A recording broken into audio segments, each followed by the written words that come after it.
परेशान निखिल पसीने से बेहाल पुल पार करते हुए अपने घर पहुंचता है। माँ, पापा आ गए पापा। बिल्कुल सही समय पर आए हैं आप। देखिए मैंने गर्मा गर्म अंडे पराठे बनाए हैं। आरती, ऐसे इतनी महंगाई हो रही है, मेरा काम भी सही नहीं चल रहा और तुमने अंडा पराठा बना लिया। चुप हो जा नालायक। बहू ने इतने प्यार से हम सबके लिए अंडा पराठा बनाया है और तू उसे सुना रहा है। माफ करना आरती, मैं तुम पर चिल्लाया, पर मेरा काम सही से नहीं चल रहा। ऊपर से मालिक भी मुझे बार बार निकालने की धमकी दे रहे हैं। निखिल को अपनी गलती का एहसास होता है और वो आरती से माफी मांगता है। इसी तरह कुछ दिन बीत जाते हैं। माँ देखो बाहर बारिश हो रही, मैं नहाने जाऊं? रात को इस बारिश में नहाने की जरूरत नहीं है, तबीयत खराब हो जाएगी, फिर कभी दिन में नहा लेना। विनोद के कहने पर राजू अपने दादा की बात मान जाता है। पूरा परिवार आराम से सो जाता है और जब सुबह होती है तो पूरा परिवार डूबा हुआ पुल और नदी का बहा हुआ पानी देख हैरान हो जाता है। लगता है रात में बहुत बारिश हुई है, पूरा पुल डूब गया है। बस पकड़ने वाले हैंडल नजर आ रहे हैं। अब मैं कंपनी कैसे जाऊं? बेटा, वो पुल बहुत कच्चा है। जब ज्यादा बारिश होती है तो कोई उस पुल से नहीं आता जाता। तू एक काम कर, आज की छुट्टी ले ले। पापा, वैसे ही कुछ ठीक नहीं चल रहा है। अगर छुट्टी कर ली तो कंपनी वाले निकाल देंगे काम से। हाँ तो जान भी तो प्यारी है। आपकी कंपनी वालों को भी समझना चाहिए ना कि आप नदी की दूसरी तरफ से जाते हैं। बेटा, तू घर की चिंता क्यों करता है? नदी के दूसरी तरफ मेरी चाय की छोटी सी दुकान है, तो अगर तेरी नौकरी चली भी गई तो तेरा बाप जिंदा है घर संभालने के लिए। अपने पिता और घर वालों के कहने पर निखिल कंपनी नहीं जाता और दोपहर को जब नदी का पानी कम होता है और पुल का रास्ता नजर आता है तो विनोद अपनी दुकान खोलने के लिए नदी पार करके अपनी दुकान पर जाता है। देखते ही देखते पूरा दिन बीत जाता है और रात में एक बार फिर तेज बारिश होने लगती है। बाहर कितनी तेज बारिश हो रही है, तेरे पिताजी भी नहीं आए हैं। माँ, फिर से पुल डूब गया। अब पिताजी घर कैसे आएंगे? पूरा परिवार विनोद के आने का इंतजार कर रहा था, पर रात से सुबह हो जाती है, विनोद घर नहीं आता और अगली सुबह बाहर से कुछ आवाज सुनाई देती है। जब पूरा परिवार बाहर जाता है तो उन्हें विनोद की लाश मिलती है। निखिल, देख तेरे पापा अब हमारे बीच नहीं है और ये पुल भी टूटा हुआ है। आशा बहन, रात में काफी बारिश हुई थी। मैंने भाई साहब को सुबह 4 बजे पुल पार करने से मना किया था, पर उन्होंने मेरी नहीं सुनी और जैसे ही उन्होंने पुल पर कदम रखा पुल टूट गया। उस समय मैं आप लोगों को कुछ नहीं बता सका क्योंकि मैं खुद नदी पार करके नहीं आ सकता था, पर मैंने रेस्क्यू टीम को बुलाया और उन्होंने ही नदी से भाई साहब की लाश निकाली है। विनोद की मौत पूरा परिवार सहन नहीं कर पाता। इसी तरह कुछ दिन बीत जाते हैं और पुल टूटने की वजह से कोई भी गांव का व्यक्ति नदी के दूसरी तरफ नहीं जा पाता। देखते ही देखते 1 महीना बीत जाता है और नदी पर एक और कच्चा पुल बनाया जाता है, पर इस बार जब निखिल अपनी कंपनी में जाता है तो उसे कंपनी वाले नौकरी से निकाल देते हैं। माँ, आखिरी बार आपने अंडा पराठा बनाया था, आज पनीर पराठा बनाओ ना। 1 महीने से ज्यादा हो गए, आपने कोई पराठा नहीं बनाया। राजू, शांत हो जा, अभी पराठे खाने का समय नहीं है। भैया क्या हुआ, आप इतने दुखी क्यों हैं और किसी से बात भी नहीं कर रहे हैं? पापा भी हमारे बीच नहीं रहे, मेरी भी नौकरी चली गई। अब मैं क्या करूंगा, कैसे अपना घर चलाऊंगा? निखिल जी, पहले ही आपकी नौकरी चली गई है, पर हम पापा जी की दुकान खाली नहीं छोड़ेंगे। मैंने और माँ ने फैसला किया है, बारिश का मौसम है और इस समय पर पापा की चाय की दुकान अच्छी चलती है, इसलिए हम उनकी चाय की दुकान चलाएंगे।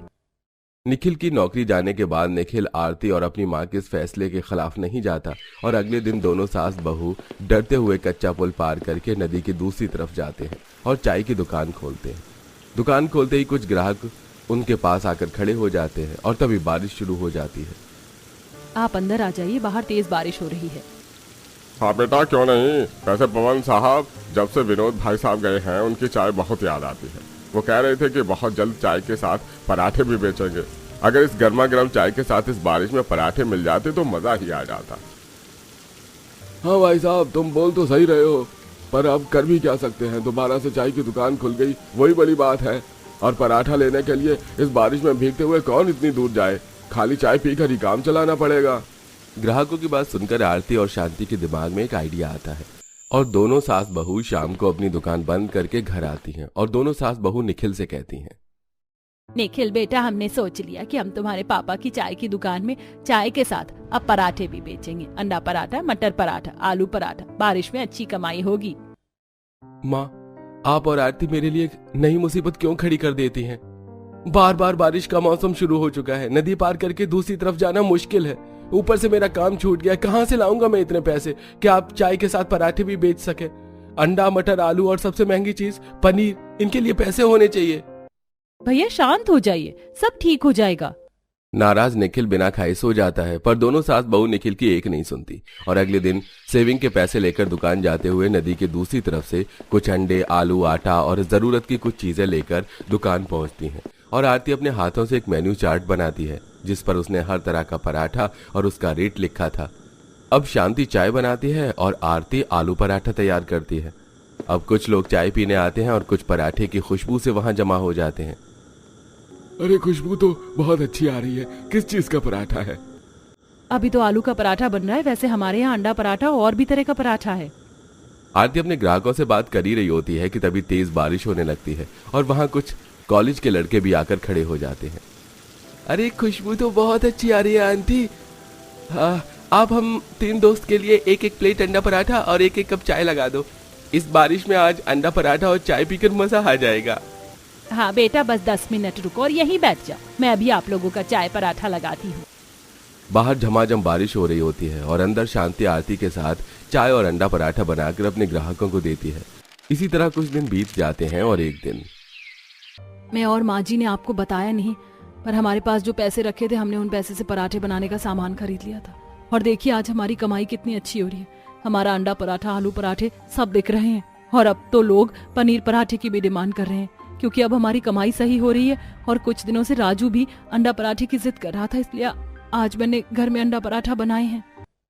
आप दोनों कितनी मेहनत कर रही हैं। इस बारिश में इस कच्चे पुल को पार करके जाती है। मुझे कई बार डर लगता है, पता नहीं सरकार हमारे गांव का पुल कब बनाएगी। और एक में नालायक जो अब तक काम भी नहीं ढूंढ पाया। भैया ऐसा मत बोलो, देखना एक दिन सब ठीक होगा। उस दिन अपनी बीवी की बातें सुन निखिल नाराज नहीं होता और काजल अपने भाई को दिलासा देती है। समय यूं ही गुजरता है और एक दिन जब दोनों सास बहू दुकान पर अंडा पराठे बेच रही होती हैं तो तेज बारिश शुरू होने लगती है और ग्राहकों की भीड़ जमा हो जाती है और कुछ लोग छाता लेकर दुकान के बाहर खड़े होते हैं। अरे बहन, अपनी दुकान बड़ी कर लो, 7-8 लोग से ज्यादा नहीं बैठ पाते। मैं कब से छाता लेकर दुकान के बाहर खड़ा हूँ, जल्दी से मेरे लिए चाय और अंडा पराठा लगा दो। आंटी मैं भी यहाँ कब से बैठी हूँ, मेरा भी 2 आलू पराठा लगा दो। बारिश तेज होने लगी इसलिए थोड़ा लेट हो रहा है, आप बस 10 मिनट दीजिए, मैं आप सबका ऑर्डर पूरा करती हूँ। इतना बोल शांति चाय बनाती है तो वहीं आरती जल्दी से कुछ अंडा तोड़ती है, उसमें नमक, प्याज, मिर्च, टमाटर डालकर उन्हें मिला लेती है और तवे पर रखकर पराठे में अंडा मिलाती है और कुछ देर बाद आटे की लोई बनाकर उसमें आलू भरकर बटर लगाकर आलू पराठा बनाती है कि कुछ ही देर में आरती सभी ग्राहक का ऑर्डर दे देती है। पर शाम को जब दोनों सास बहू चाय पराठे बेचकर घर आ रही होती हैं तो वो देखती हैं कि पुराना पुल फिर से टूट चुका है और नए पुल बनने की तैयारी हो रही है। चलो हमारे भी गांव की नदी पर नया पुल बन रहा है। वो सब तो ठीक है बहन, पर हम नदी की दूसरी तरफ कैसे जाएं? बोलना। अरे चिंता मत करो, कुछ सरकारी कर्मचारी नदी में नाव लेकर आए हैं, नाव वाला आता ही होगा नाव लेकर। कुछ ही देर में नाव आती है जिस पर बैठकर दोनों सास बहू अपने घर पहुंचती हैं और आज निखिल काफी खुश होता है। माँ, आरती, आज मैं बहुत खुश हूँ, मेरी नौकरी लग चुकी है। अब इस बारिश और टूटे पुल की वजह से मेरी नौकरी नहीं जाएगी। भगवान का शुक्र है आपको नौकरी मिल गई और अब हमारा चाय पराठे का कारोबार भी अच्छा चल रहा है। निखिल की नौकरी लगने पर सारी परेशानी खत्म हो जाती है और दोनों सास बहू इसी तरह दुकान में जाकर बारिश के मौसम में चाय पराठा बेचती हैं। कुछ ही दिनों में गांव में पक्का पुल बनकर तैयार हो जाता है जिससे नदी के दोनों तरफ के गांव वालों को आने जाने में अब काफी आसानी होती है। माँ जी घर में सब्जी आई हुई रखी है, शाम भी बस होने ही जा रही है, ऐसे में ना पानी है ना ही कुछ और, समझ नहीं आ रहा है खाना बनेगा कैसे। ज्यादा परेशान ना हो सोनल, अगर बत्ती आ गई तो खाना बना लेना, नहीं तो बाहर से ही कुछ मंगवा कर खा लेंगे। तू टेंशन ना ले, वैसे भी मौसम खराब है, हर चीज करने से पहले तो बारिश की अड़ी लग रही है। कुएं से भी पानी कैसे लाया जाए इस खराब मौसम में। अनुजा ने अभी ऐसा बोला ही था कि तभी उसके दरवाजे पर दस्तक हुई। अनुजा एक गांव की औरत थी जो अपने एक बेटे, बहू और 2 पोती पोते के साथ रहती थी। गांव का मौसम इन दिनों बरसात वाला चल रहा था जिसकी वजह से कोई भी काम नहीं हो पा रहे थे। ऐसे में सोनल ने जैसे ही जाकर दरवाजा खोला तो वो चौंक गई। बाहर बड़ी ही मॉडर्न छोटे छोटे कपड़े पहने हुई 10 औरतें खड़ी थी। कौन है आप? रिलैक्स भाभी, ये तो बस हम हैं, आपकी नंदे। अरे बहू कौन आया है? अरे ये 10-10 अधनंगी लड़कियां कौन है? माँ चुप करो, अगर कुछ अच्छा नहीं बोल सकती हो आप तो बुरा भी ना कहो। ये तुम हो? राधिका, कोमल, साक्षी, सोना, दिशा, दिव्या, राधा, सीमा, मेघा और मान्यता, मेरी बेटियां। हाँ ये हम ही हैं माँ, अब अंदर नहीं बुलाओगी? हाँ हाँ अंदर आओ। अनुजा ने अपनी बेटियों को अंदर बुला लिया, जिसके बाद ये क्या पहन कर आई हो तुम, और ऐसे ही तुमने इतने छोटे कपड़ों में पूरा रास्ता पार किया? पता नहीं है कि ये गांव कैसा और यहाँ कैसे लोग रहते हैं। पूरे रास्ते तुम पर कितनी नजरें पड़ी होंगी और कितने लोगों ने तुम्हें बुरी नजर से भी देखा होगा। हाँ तो देखने दो माँ, हम हॉट ही हैं इतने कि सब देखते ही हैं। अच्छा अब ये सब छोड़ो, शहरी लड़कियां ही फैशनेबल नहीं रहेंगी तो कौन रहेगा? अब हम आए हैं तो हमसे अच्छे से बात करो, ये गिले शिकवे नहीं।